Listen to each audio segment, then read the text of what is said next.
পাবনা জেলার বেড়া উপজেলার নগরবাড়ি বাজার থেকে আপনাদের শুভেচ্ছা জানাচ্ছি।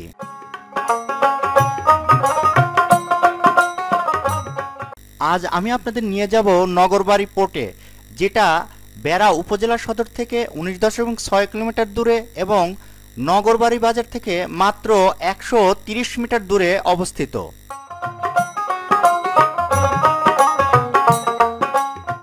নগরবাড়ি ঘাটে চলেছি।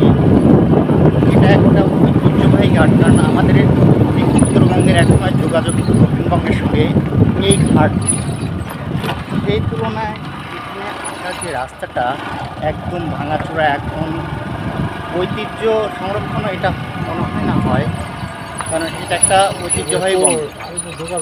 সেক্ষেত্রে এখানে কিন্তু কিছু থাকার কথা ছিল, সংরক্ষণ থাকা ছিল, সে ধরনের সংরক্ষিত রাস্তা অত একটা ভালো লাগবে না।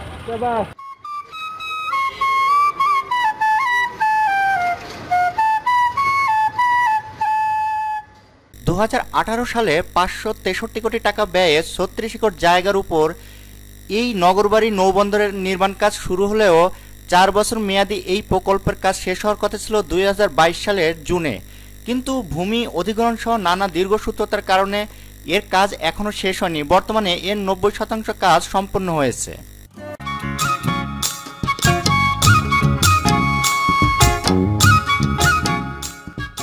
আমরা পোর্টের মধ্যে চলে এসেছি। আমাদের মূল উদ্দেশ্য হলো ফেরিঘাট। সামনে একটা ঘাট দেখা যাচ্ছে, এখন সেই ঘাট কিনা আমরা যাচ্ছি সেই ঘাটে শুরু হয়ে, তারপরে আমরা দেখবো যে আসলে ট্রেন দিয়ে অনেক কিছু আছে। হ্যাঁ, এটাই ঘাটের মধ্যে অনেক লোকজন আমরা দেখতে পাচ্ছি, বেশ জমজমাট মনে হচ্ছে জায়গা।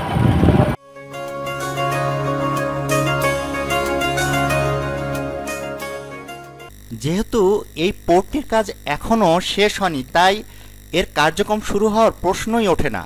কিন্তু এখানে একটা কাজ নিয়মিতই হয়। প্রতিদিন বিকালে প্রচুর মানুষ আসে এই সৌন্দর্য উপভোগ করার জন্য।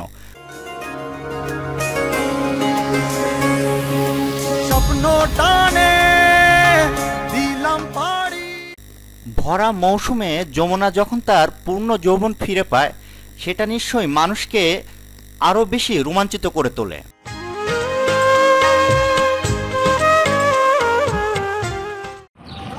এখানে আসার পর অনেক বড় বড় কিছু লঞ্চ দেখতে পাচ্ছি। এটা কয়লা ঘাট, সম্ভবত আনিস নাম দিয়েছে নগরবাড়ি মরা ঘাট। তো এই সাইডেও কিছু লঞ্চ আছে, আবার এই সাইডে একটা দেখতে পাচ্ছি, আর এই দিকে দেখুন কিছু লঞ্চ আছে, এই দিকেও কিছু লঞ্চ আছে। আর আমি যেখানে দাঁড়িয়ে আছি সেখানে ঠিক নিচে একটা ক্রেন আছে। বেশ অনেক লঞ্চ এখন এই ঘাটে আছে, কিন্তু আসলে ঘাটটাকে এখন ওই কী বলে, আনিসের ভাষায় মরা ঘাটই আমার মনে হচ্ছে।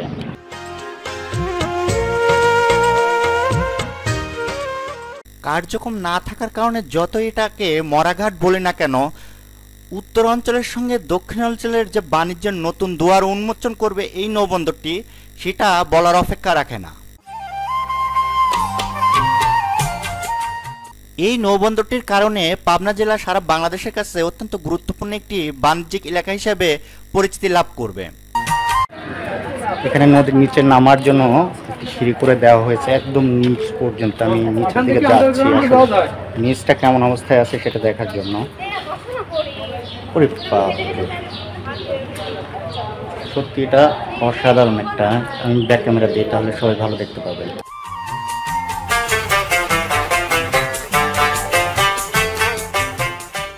নদীর পানির কমা বাড়ার কারণে নিচের এই স্তরটি আসলে তৈরি করা হয়েছে যেন সবসময় পানির লেভেলে পণ্য খালাস করা যায়।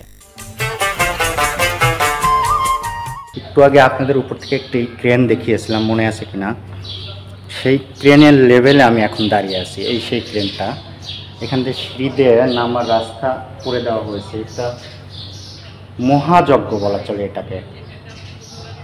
একদম উপর থেকে ফ্ল্যাট দিয়ে উপরে অংশটাকে ছাদ সৃষ্টি করে নদীটাকে এখানে শাসন করে দেওয়া হয়েছে।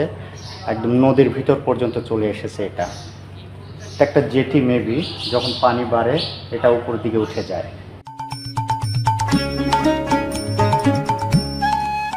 আপনাদের বিদায় জানাচ্ছি, কিন্তু পরবর্তী ভিডিওর জন্য সবার শুভেচ্ছা রইল।